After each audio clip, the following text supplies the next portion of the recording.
going on, guys? So this video is going to be about different energies.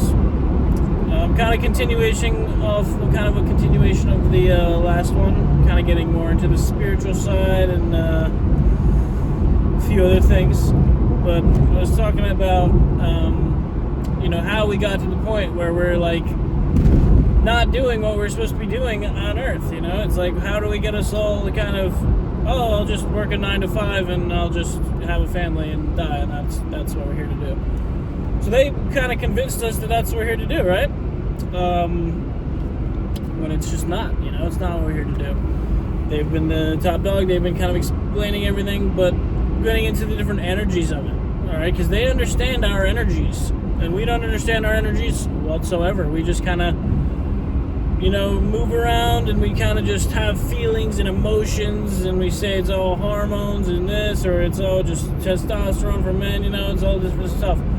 But we really have energies that we embody, right? So there's masculine energy and there's feminine energy. This is a universal truth up to the top, all right?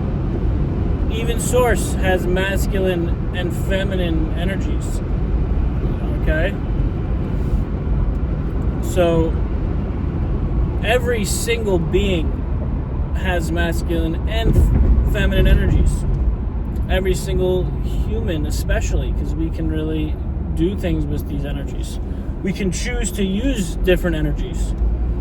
We can choose to, do a lot of different things with these energies. But, so as I said in the beginning, we're just going to go a real quick summary that's like pretty crazy and trippy, but we're just going to jump into it. So we all have souls, right? Our soul is not a man or a female. It is just kind of a consciousness, right? It's just a consciousness. It's a level of consciousness.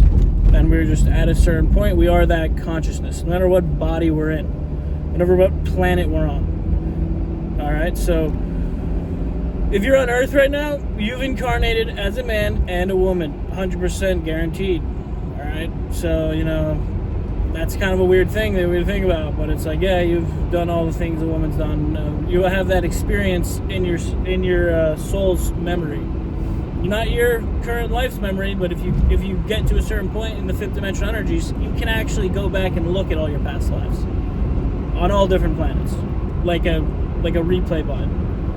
And you can learn from them and grow from them from there. But so on Earth, where men, you have the masculine energies, females have the feminine energies, or not. You could have a female masculine energy and you can have a male with feminine energy. It has nothing to do with sexuality. Purely just about the different energies they're embodying. Whichever the dominant energy is usually the one that is going to be the one they're most likely. So we'll just use basic men, for example. The basic masculine energy is curious, is creative, is kind of like likes to do things, likes to build, likes to go try things out, right? The feminine energy is more of, let's see what happens. I'm gonna be accepting, or I'm gonna just kind of see what happens to me, and I'm just gonna kind of more of an internal energy, how they're getting less emotion from the outside world and more just from the internal world, and you can control your internal world better and the feminine energy, and it makes you more in tune with your intuition and with your soul and stuff like that. So, and it's also just very receptive, very calm, peaceful. Obviously, there's not every woman's like that, but it's the most of the trait is just kind of submissiveness in a way, and unconditional love, right? So unconditional love is loving no matter what. So like a mother, we hear it all the time, I'll love my kids no matter what. Like especially mothers have this connection because they have that unconditional love, right? It's pretty hard for a mother to like not want to be around their son or be around their kid. So using those two energies, right, we can either double down on the one of them or balance them out and be balanced. What do you think the more effective way to evolve would be? doubling down on the masculine energy and just focusing on all masculine things and just going to crazy masculine things, going to the gym, making a businesses, doing all this stuff, working hard, promoting info, building new whatevers, after a while, you're going to get burned out, right? You're going to get exhausted. You're going to start feeling fatigued. You're going to need some rest, right? And on the other side of it, for a girl or for feminine, someone with feminine energy, you just kind of like sleeping all day. You just kind of like not eating too much. You just kind of like have conversations, but it's not like you're not really getting into anything, nothing like too like productive in terms of like building stuff. You're just kind of chilling, happy with what is, and you're kind of okay. There's no kind of pressure. So you can see how that can be detrimental too, just kind of chilling through everything and not really having any aggressiveness to go after anything. So balancing these two energies is the key to evolving, right? So there's multiple ways to do that. There is the simple way is just to understanding that we have these two energies and we can use them. We can be like, hey, I'm feeling a little more like this.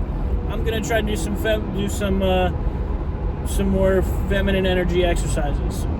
In ancient China, they called these yin and yang energies, and they had nothing to do with sexuality. It just purely meant those like that. How I explained it with like you have a lot of energy and you're always trying to do stuff with as a man, and as a woman you're just kind of okay with not doing too much. So they use that in medical terms of being like, oh wow, maybe you need to do some more feminine things, have more feminine food, more yin foods, more yang foods, or have more yang activities, more yin activities. Balancing out, because they knew that the secret to health is balance. Now the secret to spiritual health is also balance. All right? So knowing which one you are, knowing when it's more to use it, and know it's not easy, it's not fun to do the feminine energy exercises when you are a masculine, when you are more of a masculine energies. But when you do get through it and you have take exit 142B for I-78 west towards Springfield.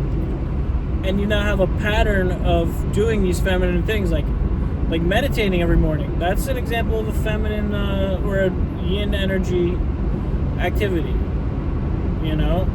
Meditating, just breathing, listening in and out, breathing. Reading, I'd consider that leisurely reading, all right, is like, I'd say that's more of a yin thing. Just kind of lounging and relaxing, just keeping your feet up, journaling, having some nice thing. Like this kind of stuff we don't really do as men. We think, I need to be tough and strong all the time and always be like ready to go to war or some, No, do a little of these things. And you'll find out, it's really interesting, most super successful people do both of these things. It is super rare for someone to be really successful and to just be having predominantly one of these things and being like productive and not like have any problems in life. All right. So that's kind of where we get in with this one. And then obviously we know yang masculine energies are. In half a mile, take exit 142B. You get another one going west towards Springfield.